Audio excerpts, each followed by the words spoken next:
District of Conservation is sponsored by the Committee for a Constructive Tomorrow, better known as CFACT. To learn more about our sponsor, head over to cfact.org. Thanks for listening to the program.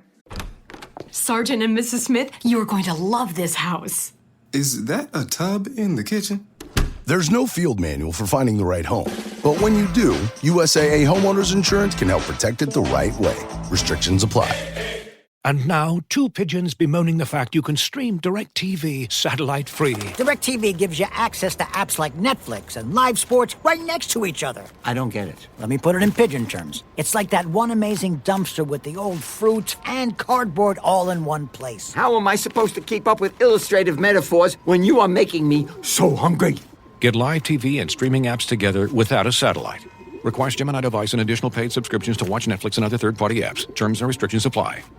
Welcome to District of Conservation. I am your host, Gabriella Hoffman. This podcast offers a sober examination into all things hunting, fishing, shooting sports, energy, environment, and the public policy surrounding it. And this podcast also specializes in original interviews that you won't hear elsewhere. Here's what I have for you today.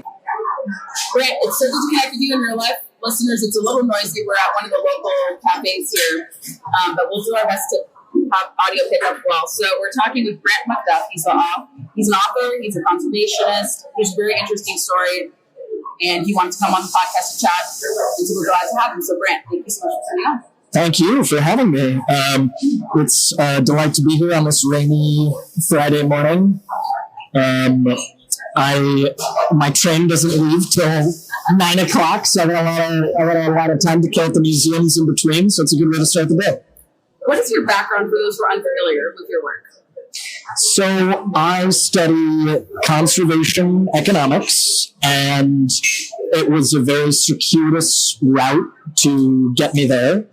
I had always loved animals since I was a little kid, just been a total animal freak, the way kids are really into space or dinosaurs or whatever. I was super into animals. And I never let that go, but my interest and love of animals really changed over time because of the way I wanted to stay involved with them, not just be able to say some fun facts about them, being involved with how do I keep animals around for the future. Okay. So I went from being just sort of the casual, everyday animal lover to studying animals and wanting to... It was maybe 3 different things that ultimately came together to what I'm doing now, but at the same time, I was very concerned about my food, where was my food coming from, and conservation, how do we keep animals around for the future, and those came together pretty quickly because it was like, well, if when I pay for meat, where is that money going? What system is that supporting? So I went from, whatever meat I could just afford to getting the better meat that is often more expensive because of how it's more expensive to produce. And then, now I can afford to do a beef share at a regenerative farm up the Hudson, that kind of thing. But at the end of the day, I wanted to know, how could I pay Mother Nature to just keep making forests and animals? And could I get my meat that way? So that's what brought me to hunting. Is I really liked that direct, sort of that money cycle of, well, I can pay for my license, I pay with my excise taxes, and even though I'm not guaranteed a deer, I'm not guaranteed any venison, I am guaranteed an opportunity, and I really like where that money goes. And so then that just kind of bled into all this other stuff, like textiles. I never... Trapping is so easy to pick on, but you can follow that same thread of, well, okay, look at this little winter beanie. What's it made out of? It's most likely made out of a synthetic material. Where did that come from? That's plastic that came out of an oil refinery. It's not going to break down. When it does, it's going to be a bunch of microplastics, garbage. So what about this raccoon hat, this muskrat fur hat, this beaver hat, or whatever? So where did that come from? What is that supporting? And again, it's like, well, if you want beaver and muskrat, you got to have habitats that support those animals. And so I like the system of where those things were coming from and what I was paying to get them. And that brought me to I love the economic arguments for conservation, because that's ultimately what it comes down to a lot, especially when we think of international issues like Africa, or Africa is what people think of the most and first. But, of course, it could be, Tajikistan or Mongolia or whatever. But as long as the animals have value to the local people, to the local economy, they're more likely to stick around. And ultimately, the habitat is what's most important. We all like the animals most. I like the animals most. But there are no animals without habitat. So make the animals valuable, boom, you've made the habitat valuable. That's a whole other can of worms. Africa, and talking about that, we were talking about that at home this week. But would you say in your journey, were you virulently anti-hunting at any point because of your love of animals, or it wasn't such a visceral hatred of hunting? Oh yeah, but I was a little kid. It wasn't like I was active. I wasn't going to protests or writing op-eds or something. I was just a little kid that loved animals. And so if you use that really simple, almost logical childhood one-to-one mentality of you like the animals, so it must be bad to want to go shoot them. I mean, that you can't say that doesn't make sense. What happens is you don't understand the bigger picture of it all. And most people, they go from that really simplistic love of animals, who doesn't love animals, to using that same mentality and never exploring it further, never learning more, because it seems so obvious. How or why could you even possibly explore that further? What else would there be to learn? So, but if you stay in the business, if you stay in the silence, if you stay in the conversation, then you learn a lot more about it, and that's when your minds change. This is what I talk about for a living now, and I have these conversations with what we generally, who we generally refer to as the 80%, right? So there's the 10% who hunts, the 10% who are just vehemently anti-hunting, and then there's pretty much everyone else in the middle. And I mean, I can get them from never having thought about hunting with a free second in their life to being okay with elephant imports from Africa. It's just that no one has ever had the conversation with them. And the hunting's biggest issue is just a marketing problem. That's it. Right. So if you have the one side, and this could be a hunter with a dead white-tailed deer, or it could be a hunter with a dead elephant or a lion or whatever. If that is your image, truly like a photograph image, that is so easy to show and so easy to have an immediate reaction to.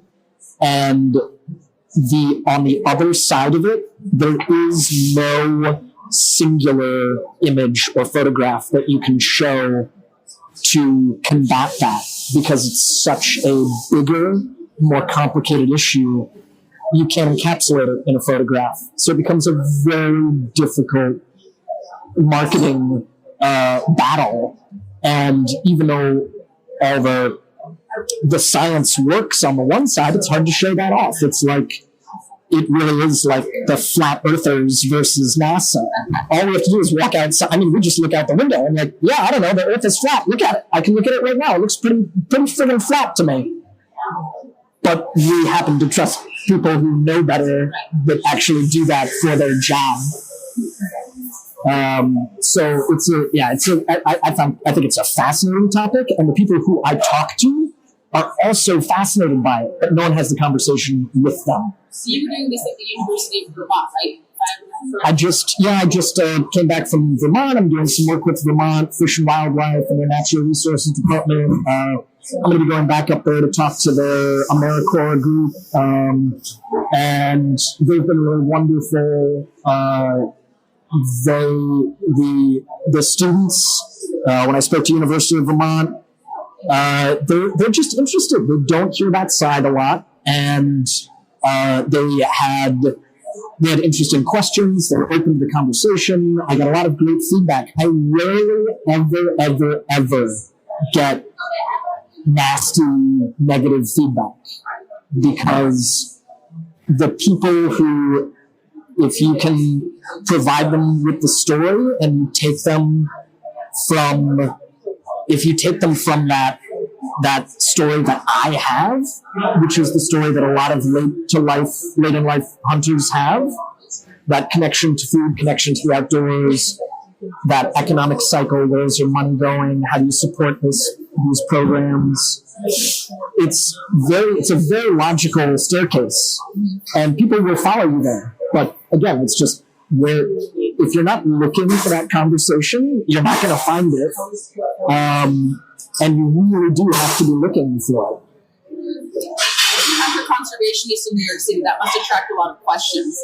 And I feel like that's harder place to be openly pro-hunting than, let's say, somewhere here in Washington, D.C. So what is the reaction you get to people when you tell them, I support hunting, it's in line with conservation? How do people in New York respond? Again, really, I wouldn't say initially, it's not necessarily initially positive, but it is with a very open and positive curiosity. They want to know more. It is not an immediate disgust. Part of that is the venues where I have those conversations. It's very important to have these third space conversations, pint nights, things that are accessible to people, things that are set up in an educational space where, come to this bar for a pint night, come to this library for a lunch and learn, things like that, where, first of all, they're giving you a little bit of the benefit of the doubt. They are also there specifically to learn. They have a curiosity about it. And maybe they don't think they'll agree with you by the end of it, but they do want to hear what you have to say. And generally, I don't know if it's because I give conservation tours at the American Museum of Natural History, or the background I have just studying and writing about this stuff. It's like, that's really all I do, is study this stuff. And people are willing to concede that, like, okay, I have my opinions about it, but I'm not doing this work. Here's someone who does this work and studies it. And I truly have no personal, it's not like my money's tied up in something. It's not like I'm never going to hunt an elephant. It's not personal to me in that way. I am a hunter. I became a hunter because of this work, but it's not personal to me in that same way. I just want the thing that works best. And it's proven out that this is a system that functions really, really, really, really well.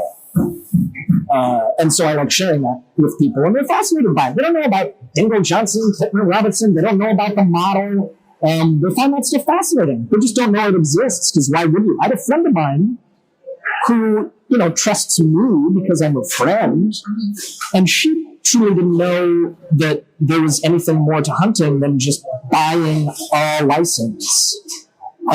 Truly thought, like, you just bought a license, maybe it was national or something, you just buy a license and then you go out and you shoot whatever you want, wherever you want, whenever you want, because truly, why would you know otherwise? And so that's what led you to write the book. Yes. What went into the process? Obviously, the culmination of your work and scholarship, and then also your work with museums, and I think you do taxidermy too, right? Yeah, I do. So all that kind of factored into your decision to write the book. Yeah. So what was the impetus? And talk about, I guess, the book writing process and what the response was. Yeah. And before I forget, the last thing I'll say about New York is when I am talking about New York at the museum or just in general doing some speaking work, it's funny because New York truly is like the cradle for America's conservation policies and Teddy and all of our like national, not just the parks, but wildlife refuges, and those were coming out of the museum as well, ornithologists at the museum. And so there was this incredible circuit of people connected to conservation and the AMNH and Teddy and everyone coming out of there at the time, setting up America's conservation policy and what would lead to different parts of the model and things like that. So it's a really cool sort of historical artifact of our conservation legacy for the whole of the country. Yes, exactly. Yep, exactly. Probably buffered by all that history starting to pan out and the origin of all the policy making, yes, et cetera. So absolutely. It's not totally remote that a place like New York City would kind of an epicenter of this. Like, it's a little removed, but it's not like totally displaced from the conversation. Yes, absolutely. And the other thing I would say about that is that the people of New York City, if you were to go to a suburb, I think a suburb, maybe anywhere in America,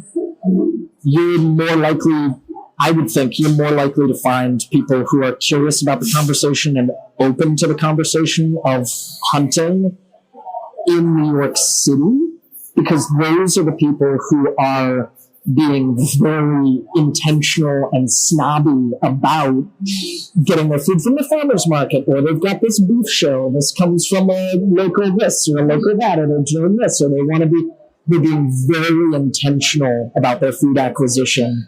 And I think there is also within the city that urge that people have to get out of it and spend time outdoors and connect with nature and connect. So we host, I'm a Backcountry Hunters and Anglers member, and I mentor for Hunters of Color, and we do events all the time. As soon as I get back to New York, we're doing a turkey hunting 101 at the Filson store in Union Square. Very cool. And so we host events like that all the time, educational events, and we have all kinds of people show up to them. So it's a totally funny mixed bag, but always positive responses. And maybe that's because not enough people there know about what we're doing, but you find your audience, that's true. As far as the book is concerned, I think I did want to, there's some really wonderful books out there about people who have a very similar story that I do, of coming to hunting on their own for one reason or another, having to do with food, nature, conservation, etc. What I wanted to do was sort of make a story that was my story, that story, but also a conservation economics 101 textbook that was very approachable for anyone. So, you flip through the book, it's like there's a lot of footnotes, there's this little, there are a lot of illustrations and graphs and charts, and we're going to talk about the model, and we're going to break it down really simply, and here's some examples, and so it really is just like a really friendly 101 of conservation economics through hunting around the world, mostly the U.S., and then peppered with my personal stories, just to make it, again, a little bit more memoir, connect to a person, not just a textbook, and make it very friendly for anyone to pick up and read. So I wanted to create something like that where I could share not just my story, but other stories, and then also lay the groundwork for these facts and figures that are so important for that 80% to see. What was the reception to the book after its release? Because it's been about a year, right, since you released it? Yeah, just about. Yep. Yeah, the reception's been very positive on the one side, but on the thing that probably hurt me a lot was just not ending up on a lot of bookshelves, especially in New York City.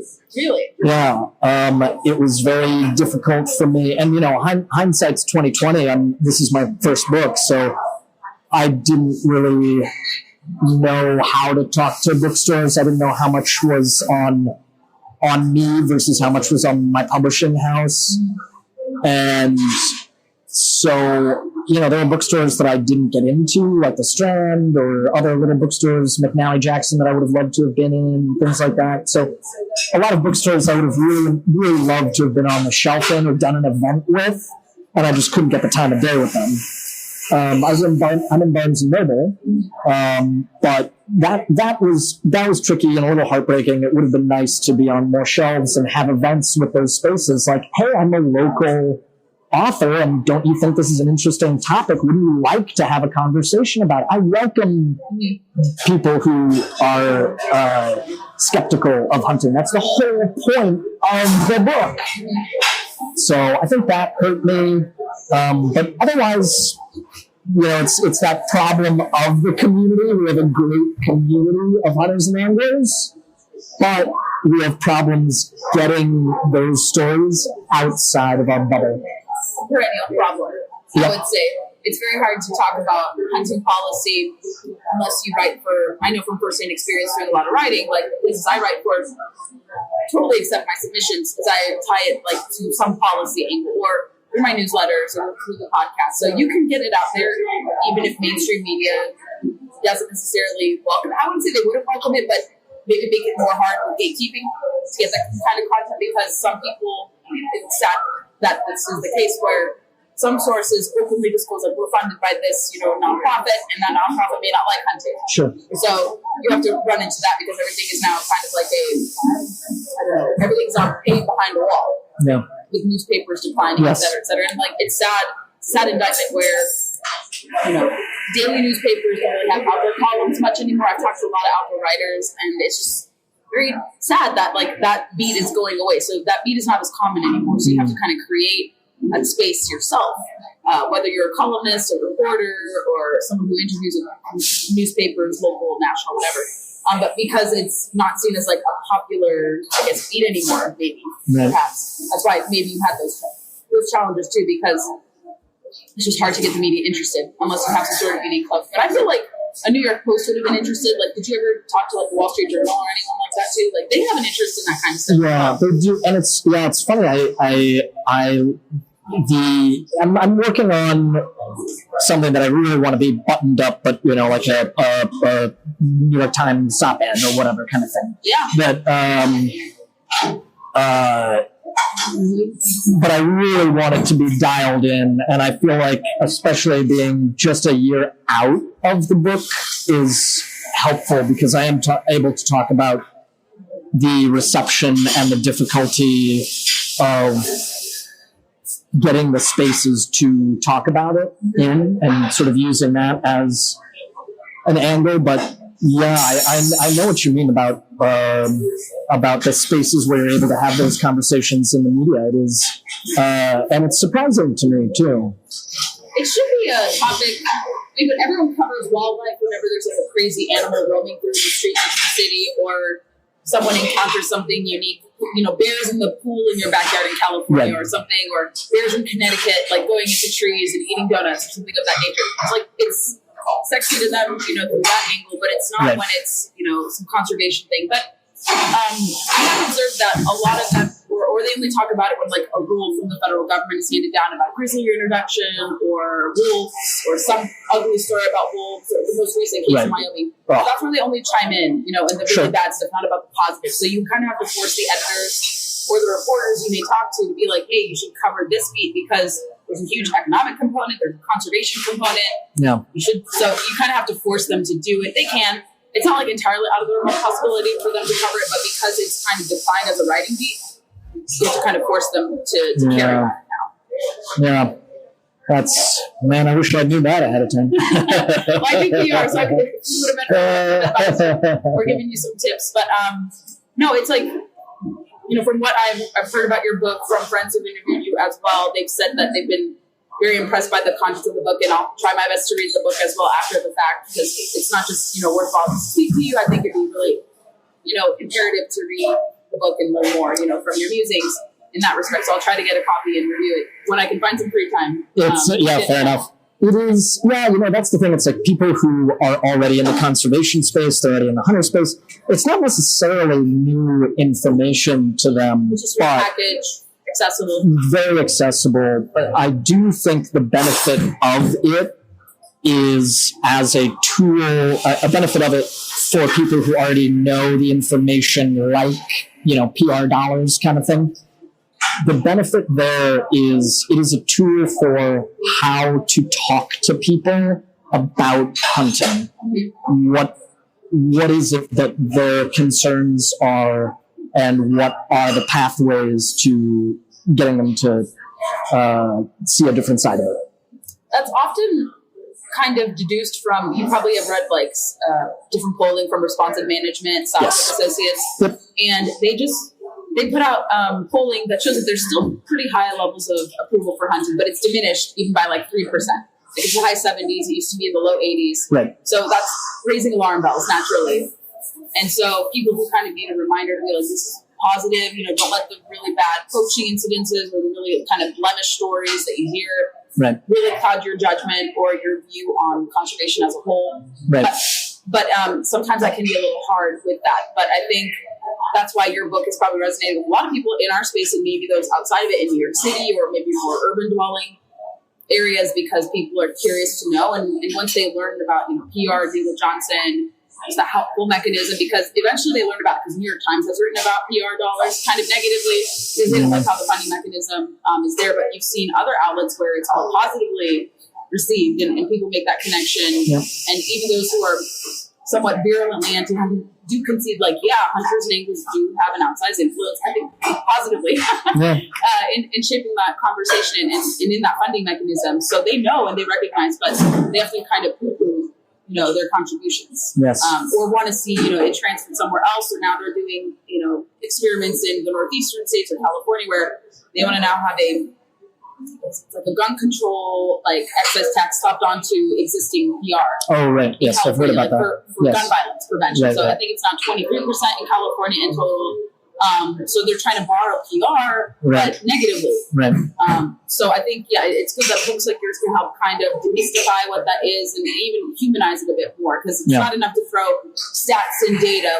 If you're an analytical person, you'll get it. But if you don't have some pathos and some emotion attached to that and be like, well, this is my story or my connection, to this, they're not going to, it's for any issue, but definitely for conservation, I think humanizing it more, especially in this age of, hyper digital information, stories like travel at the speed of light.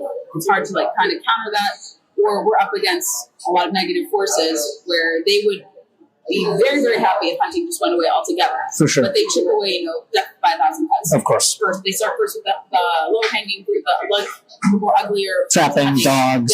Yeah. Not ugly to us, but to the general public. People think, it's so ugly to do these forms of hunting.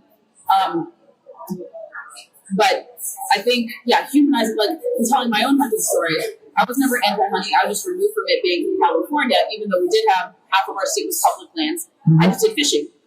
And for me, hunting was never made visible. I don't know. I don't remember marketing. Sure. I'm in my early 30s, so I don't remember my game department at the time, openly saying, go hunting, go do this. And you don't pay attention because there was not much of digital media. We didn't have much growing up in the 90s, 80s. And, if you're a millennial, you don't remember this hyper digital space that Gen Zers now have. Where the wildlife agencies are putting out information, buy your license. This is the benefit of hunting and fishing. Here's what your PR Dingle Johnson dollars are going towards. So we didn't have that, and I think California kind of has been going in a negative direction because they banned different forms of hunting in the early 90s. The mountain lion prohibition. They put marine life protection areas to forbid a lot of recreational fishing. I remember that was actually what animated me to get involved in policy. So I was like, I'm losing recreational fishing access. What the heck is going on? This makes no sense. So I think for me, similarly, I try to tell my story And I get people who are like, oh, hey, this is interesting. I get it. Like, thank you for personalizing the story. So you're not alone in doing this. I think myself and plenty of others are trying to do it too. Yeah. Even from our little slightly different vantage points, because again, personalizing the story without being super hyper emotional about it. Like, I try to have reason, but try to be like, you guys don't understand what you're missing from the whole context of the conversation by dismissing it entirely. And then when people hear how exciting it is, you can then create a force multiplier effect where they're like, I want to try this. Or, I want to go this way. A lot of people have started to do fishing. My friends have been like, I was so inspired by your fishing story, your fly fishing, or your hunting journey. I want to learn more similar resources. So I bet you have the same reaction too. So it can work and reach people in that 80%, I think, telling your story. And the industry has become a lot better, I think, with storytelling. Yes. Yeah, it's a huge factor. It's also, you want to use it, but you don't want to rely 100% on it, because you also need to understand that, like, people, they're not going to care, like, oh, you love to turkey hunt. Well, I don't care. I don't care that you love to turkey hunt, or I'm very careful to make sure organizations understand the pitfalls of using terms like tradition and heritage. I think those are very dangerous terms, because no one gives a shit about your traditions or your heritage. They do not care. Just because your granddaddy did something that they also hate, that doesn't make it a good reason to keep it around. So they don't care. They don't care if it's your personal heritage or traditions, like within your family traditions, your family heritage. They don't care. And in certain respects, culturally, they don't care. Oh, just because you do this bad thing over and over again, and the person before you did this bad thing, it's not a good, that's the way they perceive it, this bad thing. It's not they truly do respond, in my experience, they truly do respond to the greater conservation economic realities of it. And if you can use that, number one, and then bring your personal story after that and how it connects to that. Because maybe it was just like, well, I don't know, I don't come from a hunting family, but, my dad just liked to fish, so then I just started fishing, and then now it's really important to me. It's the way I spend time with my dad, right? Sporting clay shooting, and okay, great. I learned how to sporting clay shoot with my dad, and he and I go shooting, and that's great, and we love that. But no one cares. So that aspect of it, it's not compelling to people. If you can talk about your, and this is where people like Sue Tidwell and stories like Sue doesn't hunt. I hunt now, like people who took up hunting later in life. If you have those reasons that brought you to hunting, man, is that a selling tool. It's much harder for people who have hunted their whole lives to tell the story, because all of a sudden you sound like some snake oil salesman who's just selling the thing that they like. It becomes this like, no, I chose this for these reasons, and it just becomes a better tool. And it's not that the lifelong hunters aren't important in the conversation. They're hugely important. But if you think of the problems hunting has as a marketing issue, that's one of them, and that's a tool in that box. Are the people who have come to it later in life of their own free will and volition, because they specifically chose it to connect with nature, to pay into conservation, to have a greater connection to their food source and how that food source benefits nature and a greater. So it's part of the storytelling scheme, but that one-on-one is hugely important. That is true for any issue, funny enough, because people just resonate better with, someone was like very removed from it or viscerally against hunting. Right. And now something clicked and changed in their mind now that they support it because of this mechanism or maybe they wanted to know where their food came from. Or for me, it was more so about socializing and expanding my, I guess, social circles and wanting to do more activities whenever fishing was not really busy, or whenever I couldn't do shooting sports. So for me, it was more so just being more well-rounded as an outdoors person, and then also using it as a means to make friends, do business, do whatever. So everyone has a reason to do it. Sometimes, I don't know if you've heard the term adult onset hunter. Oh yeah, which I hate. It sounds so weird and gross. Like onset disease or something. Disease. And so I'm a fellow adult onset hunter, so to speak. Yeah. No, people are like, were you against it? I was like, no, I was never against it. I've always eaten strange cuts of meat with my family background being from Eastern Europe. So it was just like putting words to the action, I guess, of doing it. Like, I've always had an interest, just couldn't access it. Right. And then some people were just like, oh no, I was an animal rights advocate, and then I moved over to it because I just saw that the science was there and it made sense. Yep. Or someone's like, I'm doing it out of necessity because I know for a lot of people, COVID was a good time. Horrible period, but one silver lining, I should correct myself, was that people wanted to know where their food came from. I remember seeing so many, there was a huge resurgence in participation, big time. Because people were like, there's a disruption in the grocery store, supply chains. People are worried about, You want to be self-sufficient. Yeah. And people want to be self-sufficient. I mean, that's always and they have time to be outside. Yeah. So those little instances helped people. So there are many reasons for people to come to it. And you see that with fishing too. I know people who only picked up fishing in the last 5 years, and they're now these influencers because they had one lady I know in Virginia. She is a former NYPD cop, and she started fishing 5 years ago. She wasn't opposed to it, but she just lived in an urban setting, didn't think she could go fishing, and she just loves it, catfishing, and she works very closely with our DWR here in Virginia, and that's awesome. made a compelling case for fishing. And I think she's also expanded into turkey hunting and a little bit into hunting here and there too. So it's kind of a gateway. Absolutely. And so, yes, those kind of upstart perspectives or upstart or other new participant stories do resonate a little bit better. Maybe the lifelong hunter or angler could have a compelling story to say if they market it effectively. People do just tend to really like a conversion story or an epiphany. Right. Why you wanted to go into this business. Yeah, absolutely. Yep. Talk more about your taxidermy. Oh, yeah. Please. It's funny, I came to taxidermy way before hunting. Just because I've always been a museum nut, and I love old stuff, and I love animals. So if you could go into an old antique mall and there's an old mount that you can just buy and bring home, I was like, I wanted to live in a natural history museum. I wanted my own little natural history museum, and so I started collecting taxidermy when I was younger, and then I got into learning it. I was self-taught, and then started taking courses and apprenticing, and then I just started, because I was in New York City, so it's not like I have a studio. I'm not doing a moose or anything in my Brooklyn apartment. But I was doing small animals, and it's a funny story, but I was hired out by a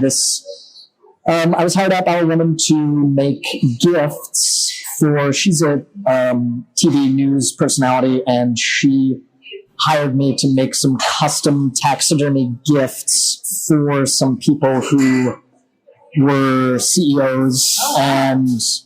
what do you buy the person who has everything? Yeah. Probably a custom taxidermy piece of them as a mouse or a chipmunk or something in a miniature replica of their office. So I did a lot of those pieces, and that was just fun. And so taxidermy history, but was really what appealed to me. So I studied a lot of taxidermy history.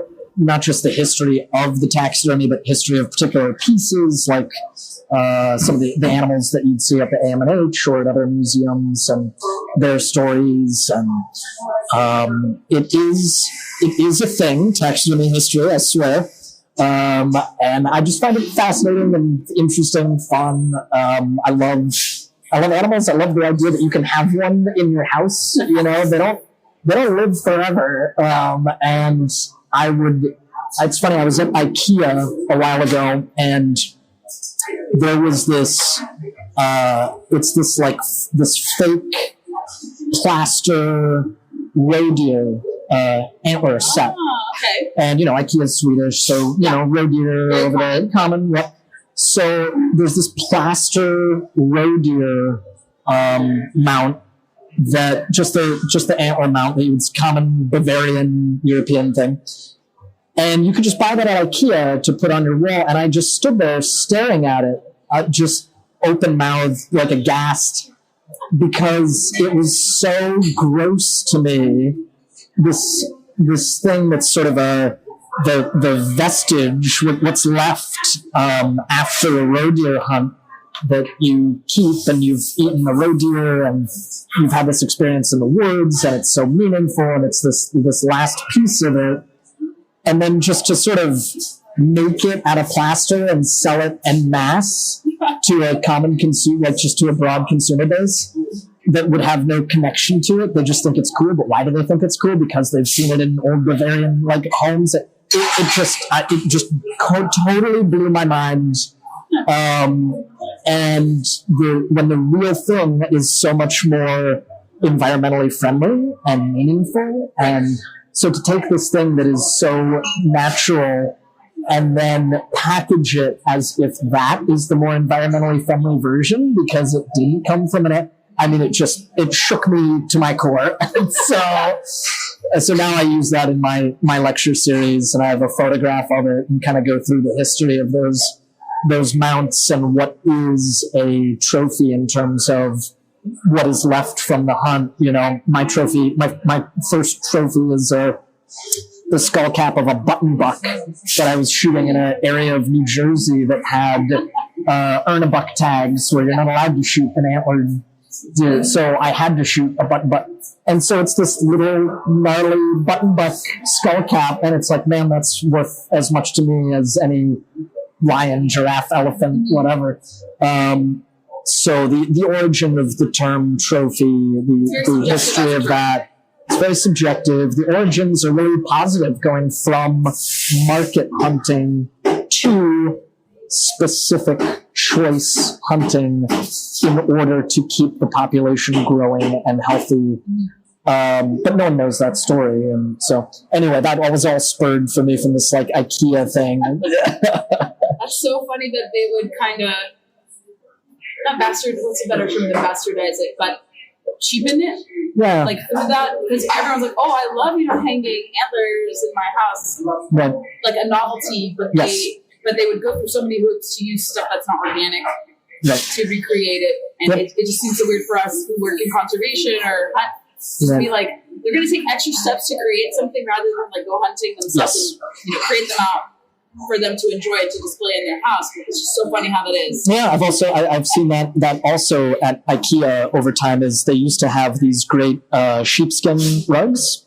What have they replaced it with? And that now they're just sort of a synthetic version. And it's like, oh my God, this was a byproduct of the meat industry. And now you're creating this whole brand new thing that's made of plastic that came out of an oil refinery. And you think that's an environmentally friendly solution? And so, yeah, just absolutely flabbergasting. But they don't think through that cycle enough. No, it's across a lot of conservation and conservation adjacent issues where they're like, they want to go through so many more hoops to achieve some modicum of environmental stewardship, but it's actually perceived. Yeah, it's a lot worse. And it's like you could take away the different steps you take for energy production or for. It's just so crazy that's what people, and I hate to say, a lot of urban dwelling folks fall into this. Or people who live very close to urban areas are like, no, this is more environmentally friendly because it's told to me it is more environmentally. No, you're better off getting the leather from the cow or getting the meat from wild game or fish that you source yourself. Yeah. So we just have to kind of go back and bring them back home, come down from space about them, be like, no, you're actually much better. Just going more directly to nature. And this is how you achieve rather than creating these pseudo illusions of you being, virtuous and lowering your footprint or whatever, when you can actually do it by just living out the true conservationist lifestyle. Yes, yeah. People think they can sort of technologize themselves out of, and it's like, well, if you think about nature, the best stuff in nature is probably just within nature. It's not your whatever thing you've come up with, and it's not. You're not going to beat what the wool that a sheep can make. You're not going to do a better job of that as much as you'd like to try. And so. And it's funny because it takes people a little time to realize that. And yet, at the same time, they will laud people who live still to this day, like native tribal peoples who live in that manner. Yeah. It's like, well, yeah, but of course you use every part of the buffalo. It is useful. Why? So... Yeah, the idea that you have to go further away from nature to protect it is, I think, one of the greatest misconceptions of environmentalism. That's why we see so much rewilding efforts and pushes today, trying to put things back to their historic ranges, which you can't do with just the conditions we have. Where now you can have coexistence, between wildlife and man and women. But it's like, they want rewilding, but they don't understand that. To restore things back to their natural state. Displace a lot of people. It won't be good for the animals that they claim that they're trying to benefit and help. And so it's just, just go back to nature, So, Brant, anything else you want to add that we haven't discussed or? Oh boy. I mean, I could jibber jabber about this stuff forever. It's one of my favorite topics, and there's so many issues happening all over the country and all over the world. And Talk about what you did here in DC with SCI. What was your whole... So I was here, I came out here for SCI, that's Fire Club International's lobby day, and they're very good about organizing that for people. And I went last year, and it was really great to have someone else sort of organize, because on my own, like, I'm not a political animal. I don't like it. I don't want to be a part of it. It's just happened. Some of us are crazy, and we are. Yeah, exactly. Yeah, some people are. You don't have to be. Right. But having them do the legwork to set up meetings so that you can actually get in front of most likely staffers, but get in front of someone and explain the issue, because that's what I do for the general public. So it does feel good to be able to talk to people who are the people who vote on stuff.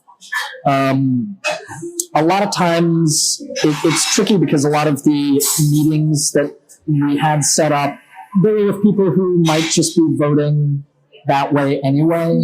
But the fact that they have this day set up meant I could be like, okay, well, I've got free time. I'm in the building. I understand how this works now.